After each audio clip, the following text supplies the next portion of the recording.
sahabat Winners Official dimanapun kalian berada. Di sini kita mau bacain salah satu buku yang bestseller banget, yaitu The Psychology of Money yang ditulis oleh Morgan Housel.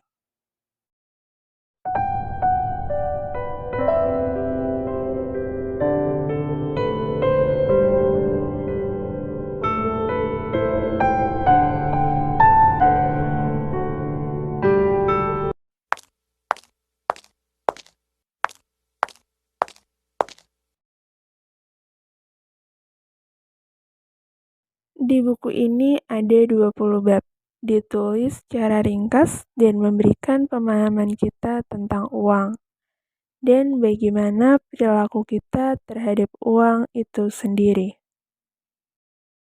Di bab 1 memberikan pengertian tentang tak seorang pun gila. Cara pandang seseorang tentang uang ditentukan oleh pengalaman mereka. Cara memperlakukan uang satu orang dengan yang lain tidak sama. Hal yang dianggap gila terhadap uang belum tentu terlihat gila oleh orang yang memperlakukan uang tersebut. Tidak ada yang gila. Semua mengambil keputusan yang tampak masuk akal bagi mereka pada saat itu. Di bab 2 tentang keberuntungan dan risiko. Keberhasilan finansial tidak selalu bergantung dengan seberapa besar usahamu atau seberapa kecil usahamu. Keberhasilan finansial berkaitan juga dengan keberuntungan dan risiko. Dari buku ini juga menjelaskan bahwa seseorang bisa dikatakan beruntung apabila dia dilahirkan di dalam keluarga yang kaya.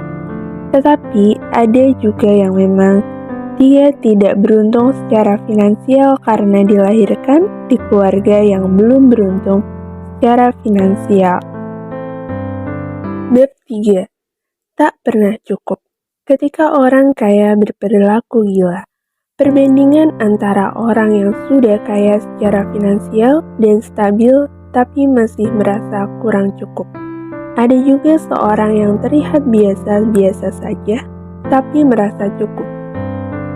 Hal ini didorong oleh gaya hidup dan cara memperlakukan uang tersebut.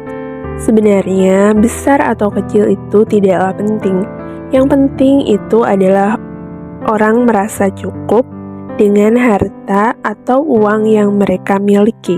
Yang keempat, penumpukan membingungkan. Tidak perlu kekuatan besar untuk menciptakan hasil besar. Sedikit pertumbuhan menjadi dasar pertumbuhan berikutnya. Warren Buffett adalah seorang investor sukses. Dia melakukan investasi sejak umur 10 tahun, sehingga dia bisa mengumpulkan atau menumpuk untuk hasil yang lebih besar. Investasi yang besar atau bagus bukan dari hasil besar, melainkan mendapat hasil yang lumayan tetapi bisa diandalkan dan diulang selama-lamanya. Karena hasil yang besar tetapi tidak dapat dipegang adalah cara yang sangat tragis. 5. Menjadi kaya versus tetap kaya. Ada dua sikap berbeda antara mendapatkan uang dan menyimpan uang. Untuk mendapatkan uang diperlukan sikap berani mengambil resiko, optimis, dan tampil di luar. Untuk menyimpan uang diperlukan kerendahan hati dan rasa takut. Anda menang undian. Anda bisa salah dalam sebagian keputusan, tetapi Anda masih bisa untung di keputusan yang lain. Pengalaman buruk bisa menjadi menarik, di mana kita bisa menanggapi perilaku kita selanjutnya sebagai pelajaran untuk lebih sukses lagi. Jadi, seseorang bisa tampak benar dan tidak menutup kemungkinan orang itu salah. Dalam menjalani hidup, Anda bisa saja salah sebagian besar, tetapi masih memiliki kesempatan untuk mendapatkan untung.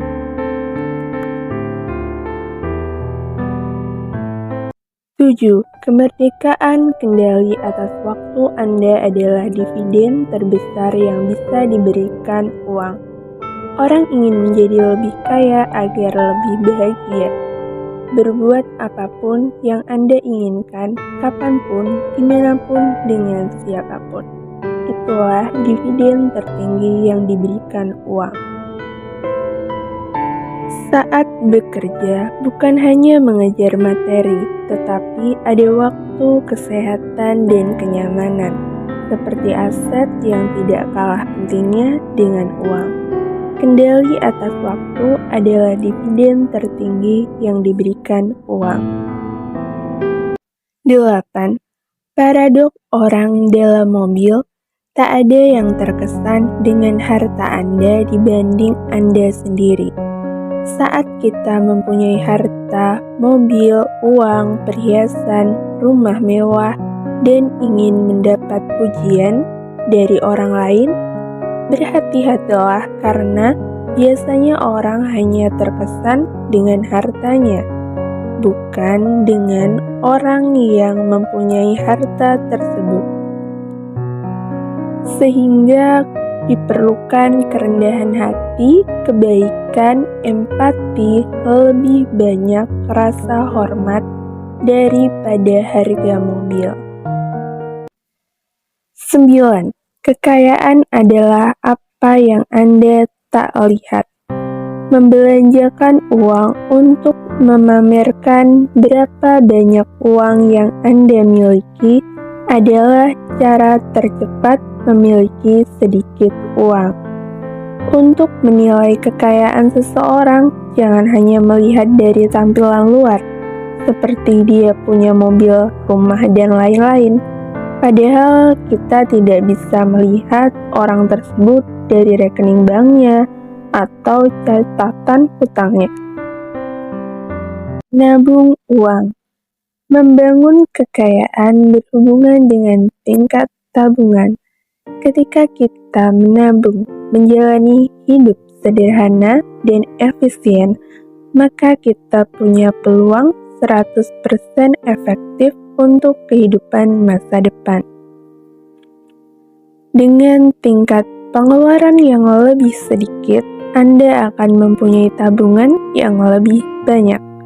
Untuk meningkatkan tabungan itu bukan pendapatan, melainkan kerendahan hati.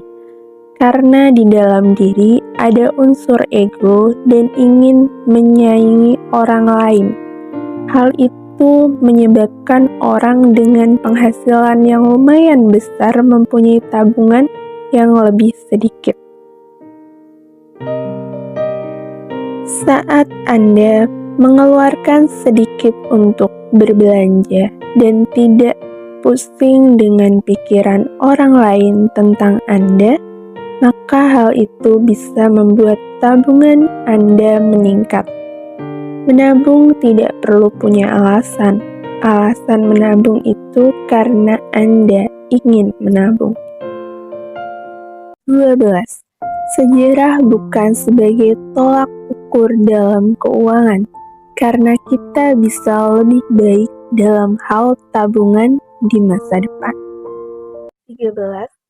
Untuk perencanaan keuangan, kita harus memperhatikan perencanaan jangka pendek dan jangka panjang.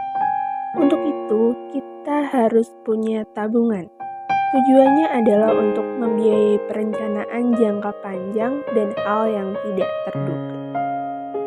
14. Tujuan jangka panjang sukar ditentukan karena keinginan seseorang akan berubah seiring berjalan waktu. 15. Tidak ada yang gratis. Kita harus punya mindset bahwa harga pasar merupakan harga yang layak dibayar, hal terbesar untuk menghadapi bahwa sesuatu harga kadang naik, kadang turun, memiliki nilai yang tidak pasti. Cari harga kemudian bayar. 16. Setiap orang punya tujuan finansial masing-masing.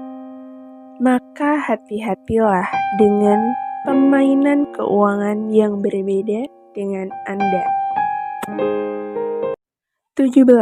Optimisme kedengaran seperti penawaran penjual, sedangkan pesimisme seperti seorang yang membantu Anda. Optimisme seperti tak peduli resiko, sedangkan pesimisme adalah sikap yang lebih berhati-hati. Tapi dengan resiko, Anda akan menerima imbalan. 18. Ketika Anda lebih percaya dengan cerita daripada statistik. 19. Apa yang salah? Pelajari mengenai psikologi uang Anda sendiri.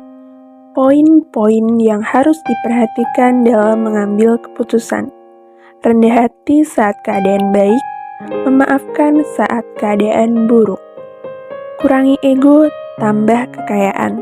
Kelola uang dengan cara yang membuat Anda bisa tidur malam hari. Tetap tenang saat terjadi kesalahan karena Anda masih punya kesempatan untuk untung. Jadikan uang untuk mendapatkan kendali waktu. Jadi lebih baik hati jangan pamer. Menabung tanpa alasan khusus. 20. Tak peduli bagaimana kita menabung atau berinvestasi, kita punya tujuan, kemandirian. Kita akan punya alasan untuk membuat kita bisa tidur dengan nyenyak.